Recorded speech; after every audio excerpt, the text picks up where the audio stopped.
Olá, seja bem-vindo ao nosso programa Terra, Meu Amor, esse espaço de encontro no qual nós trazemos pessoas especiais, pessoas que estão trabalhando em alguma coisa interessante, positiva, edificante para todos nós e que nos tragam razões a mais para honrarmos a graça de pertencermos à terra que é o nosso amor.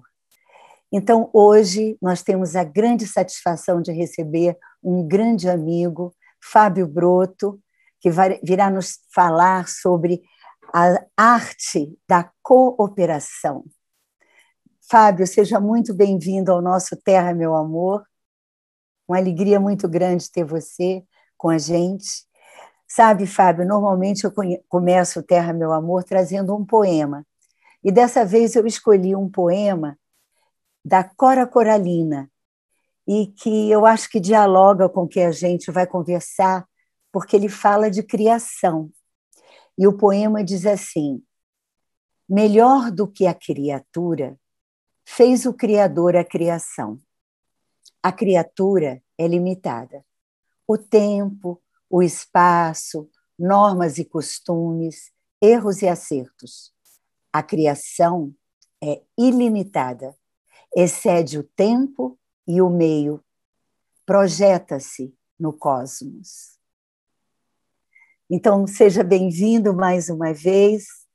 Eu vou apresentar você um pouquinho, porque o seu currículo é vastíssimo, sua experiência é maravilhosa e um presente para todos nós.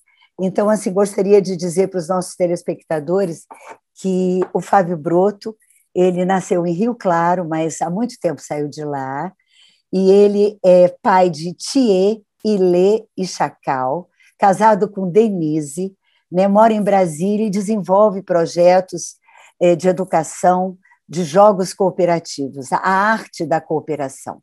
Então, por isso eu escolhi esse poema, porque a cooperação, estar junto, numa relação dialógica, é abrir-se para a criação do encontro, para a criação da ressignificação. Então, eu gostaria de te perguntar isso, Fábio, para iniciarmos nosso trabalho. Como que é a arte da criação dentro da arte dos jogos cooperativos? Puxa, Regina, que belíssima pergunta para abrir essa nossa conversa e que trago junto dela, né, minha profunda gratidão, né, por estar aqui com você e toda essa turma aqui que faz o Terra, Meu Amor acontecer dessa maneira tão inspirada, né, potente e tão necessária nesse momento, né? E esse casamento, Regina, entre cooperação e cocriação, né, é um casamento impossível de se desfazer, né? Eu acho que a gente está falando de amor, amor pede encontro, e não qualquer tipo de encontro, mas um encontro que seja baseado na cooperação, né? Só é possível nascer alguma coisa, genuinamente falando, a partir de um encontro efetivamente cooperativo, né? Então, acho que essa arte, né, da cooperação tem nos inspirado de muitas maneiras ao longo do tempo a reconhecer esse caminho de, eu acho, de lapidação das nossas relações que nos levam a encontros, né, mais genuínos, e porque nessa arte, Regina, da cooperação, ela só é possível se acontecer no mundo real, né, com pessoas reais. E pessoas reais estão em movimentação, estão em transformação. A gente está aprendendo. Então, a gente erra, a gente acerta, a gente machuca e é machucado, né? Eu acho que essa arte mesmo do encontro pela cooperação, né? Sim, e hoje, mais do que nunca, eu acho, na humanidade, nós estamos precisando estabelecer essa nova pedagogia relacional, né? Como é que a gente aprende a cocriar uma realidade, né? Nós atravessamos um momento desafiador para a humanidade como um todo, não foi só num território, num país ou numa cultura, mas a humanidade como um todo está sendo convidada nesse momento a estabelecer uma cultura colaborativa, né? E eu gosto de lembrar que essa palavra colaboração vem de coelaborar, coelaboração, quer dizer, elaborar junto. E eu sei que você tem uma metodologia colaborativa que você desenvolve, né, em cursos e programas. Você poderia comentar conosco sobre essa sua experiência? Com prazer, Regina. E acho que na próxima vez que eu levar essa ideia da pedagogia da cooperação adiante, eu já vou juntar com essa sua reelaboração da colaboração, né? Do elaborar juntos, né? E acho que é um pouco disso que a gente tem procurado fazer quando falamos da pedagogia da cooperação, né? Ou seja, um caminho pelo qual podemos desenvolver um conjunto de competências colaborativas para nos ajudar, como você falou agora mesmo, a encarar os desafios do presente e do futuro, em qualquer âmbito que seja, de uma forma efetivamente colaborativa que ajude a co-criar soluções que sejam benéficas para todas as pessoas, sem exceção. Né? Vamos dizer assim, no slogan da pedagogia da cooperação, a gente traz a ideia de que é por um mundo onde todas as pessoas possam vencer, com S no lugar do C, né? Essa possibilidade que uma jornada de cooperação oferece para que cada pessoa possa vir a ser mais plenamente quem ela é, honrar, né, a genuinidade das pessoas outras, né, que são como elas são, e a partir desse respeito promover um encontro colaborativo para a gente realizar alguma coisa que só em conjunto a gente pode realizar tão bem, né? Fábio, nesses seus cursos de jogos cooperativos, de um modo geral, as pessoas elas trazem expectativas diferentes, olhares diferentes, né, experiências diferentes. Então, eu gostaria de saber assim, como é que você integra, através dos jogos cooperativos, a construção de uma perspectiva comum que torne as pessoas, vamos dizer assim, abertas para essas relações dialógicas de partilha, de encontro, de cooperar juntas? Olha, Regina, acho que um ponto de partida é a gente ser capaz de celebrar essas diferenças todas, né? É porque a partir dessas diferenças é que a gente pode, de fato, constituir uma comunidade colaborativa, né? Talvez muitos de nós tenhamos aprendido assim, a buscar mais os semelhantes, aquilo que é parecido, e evitar tanto as diferenças, né?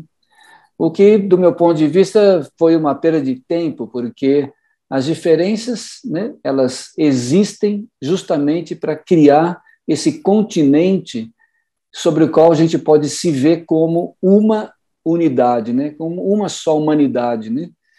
E na pedagogia da cooperação, nos jogos cooperativos, em todas essas abordagens colaborativas, a gente veio reconhecendo um conjunto de 7 práticas que pode ajudar a fazer essa alquimia, né, acontecer das diferenças, vamos dizer assim, celebradas para a regeneração desse sentido de comunidade humana, né? 7 práticas muito simples, que acontecem no nosso dia a dia, mas muitas vezes desapercebidamente, né?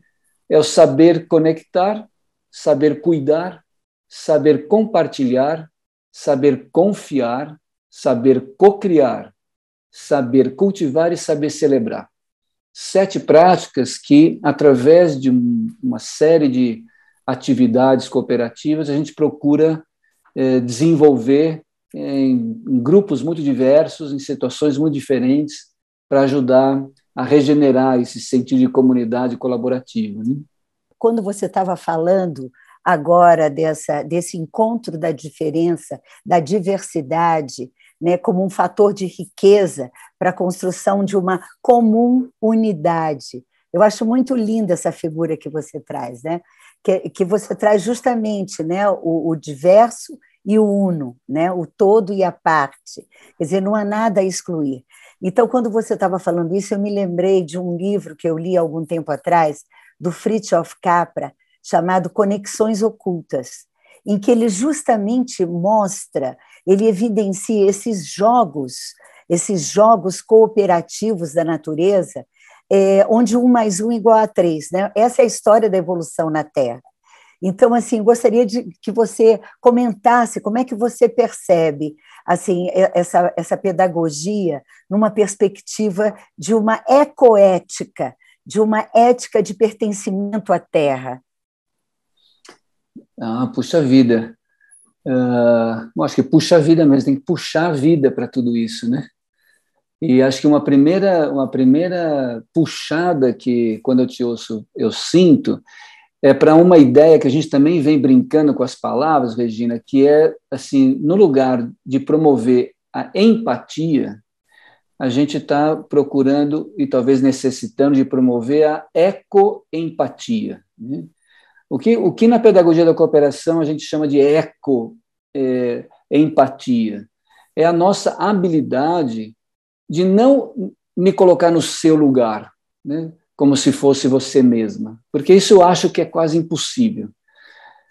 Mas é possível eu dar um passinho na sua direção, me abrir para que você dê um passinho na minha direção e a gente se encontre num ponto comum, né? Num eco comum, né? Num lugar onde não é o seu, não é o meu, é o nosso lugar. O lugar comum é como se essa casa comum, a Terra é o lugar da ecoempatia.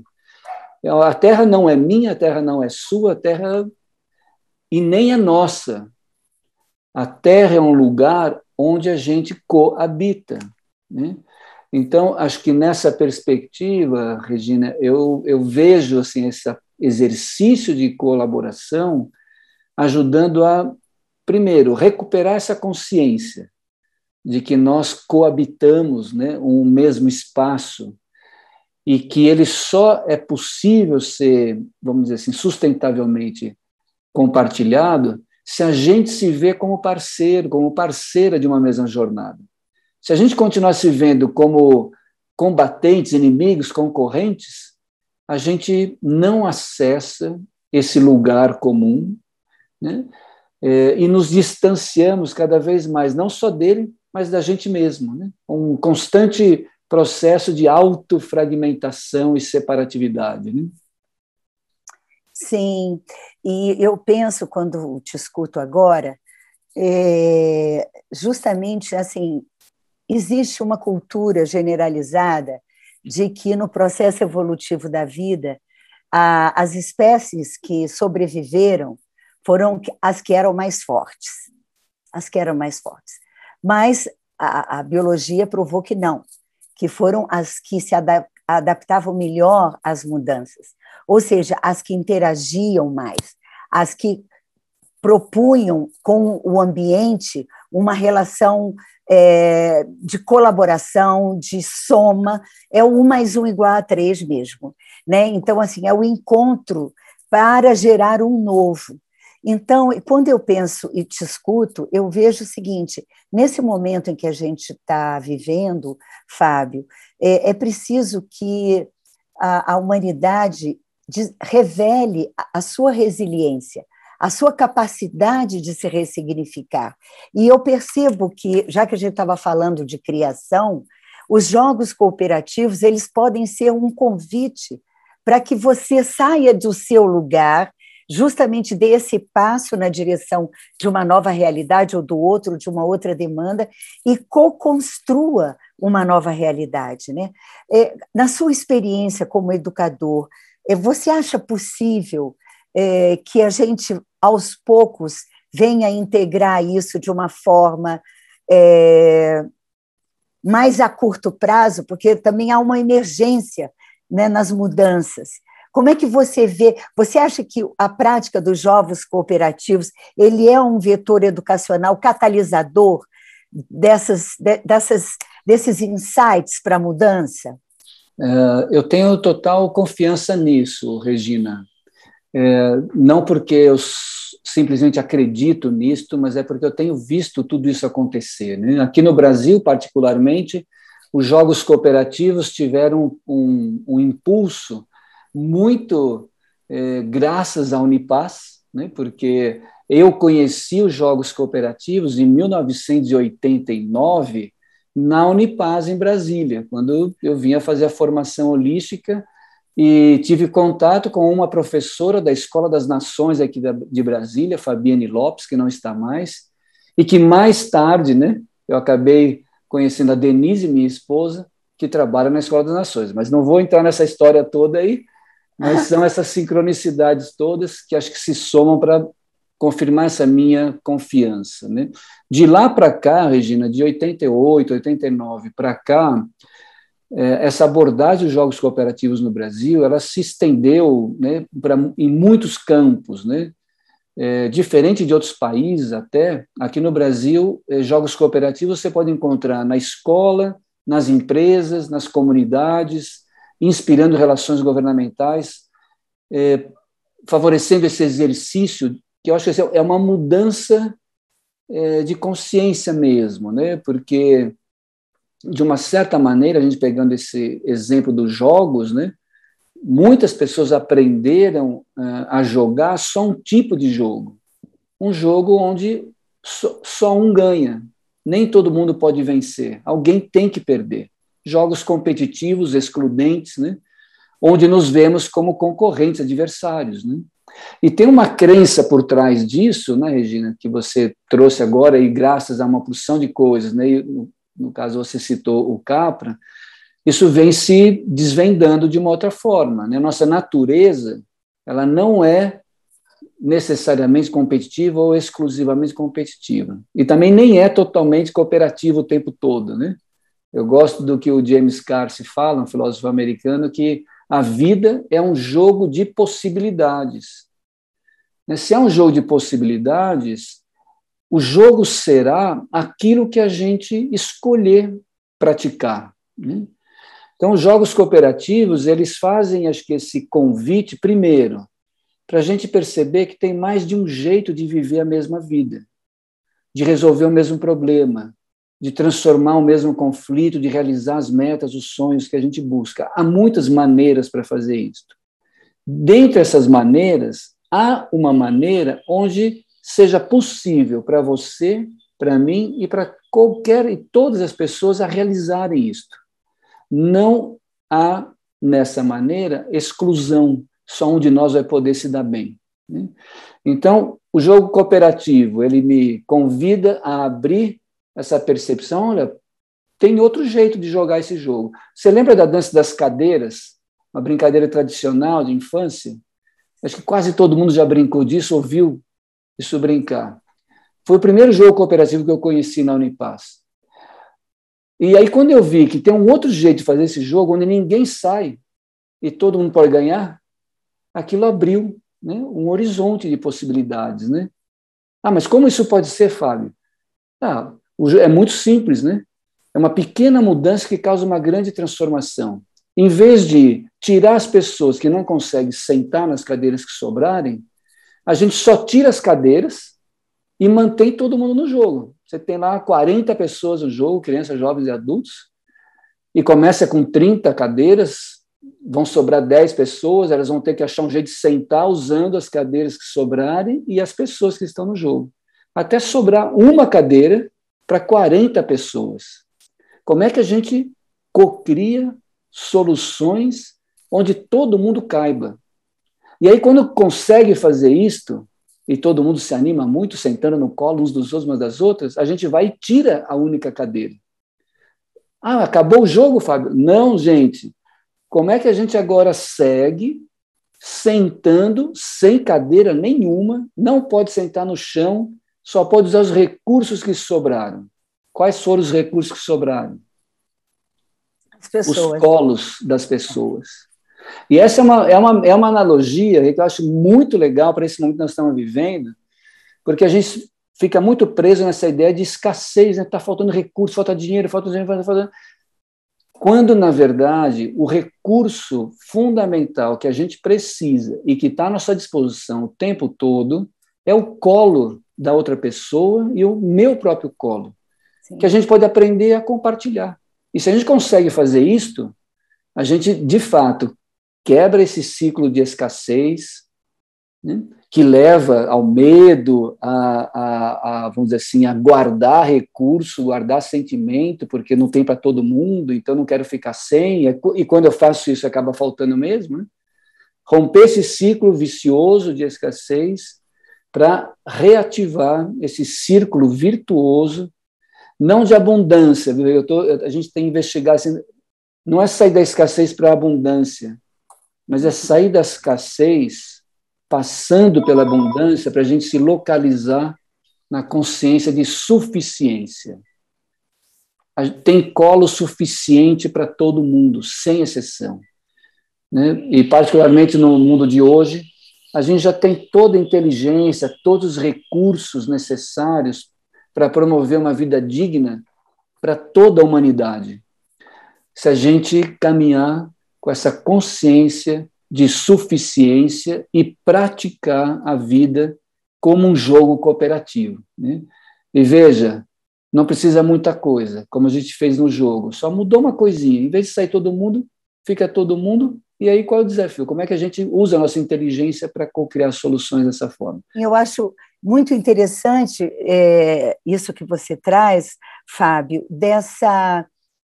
desse novo olhar, dessa nova significação sobre algo que já está disponível, né? Você trouxe essa coisa de uma abundância de presença, de carinho, de colo, que está disponível para nós, né? Eu me lembrei aqui do Papa Francisco, na encíclica Fratelli Tutti, ele diz que nós somos condenados para o amor. Então, se nós somos condenados para o amor, significa que esse é um dado de realidade disponível, indissociável da vida, indissociável de respirar, não é?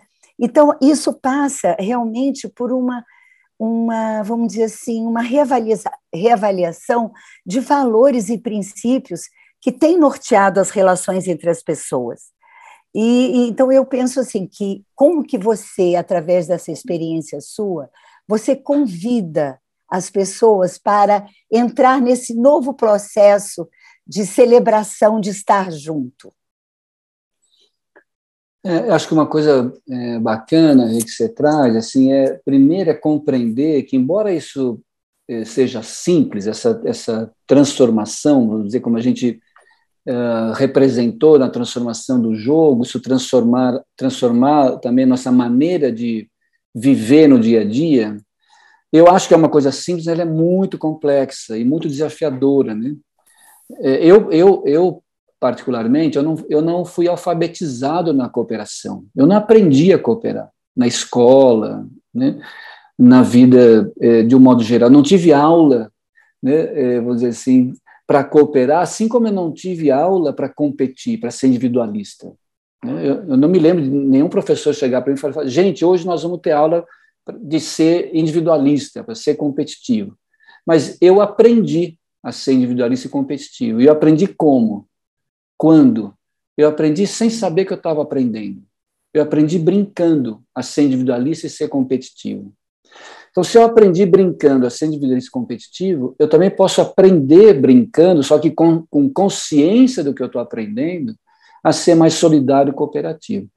Então, acho que o primeiro convite que eu acho que se faz para esse reaprendizado é, primeiro, reconhecer que cada passo que a gente dá nessa trilha de desenvolvimento, ele tem um sentido. Não é à toa que eu aprendi o que eu aprendi ao longo da vida e que agora eu olho para trás e vejo, mas poderia ser diferente.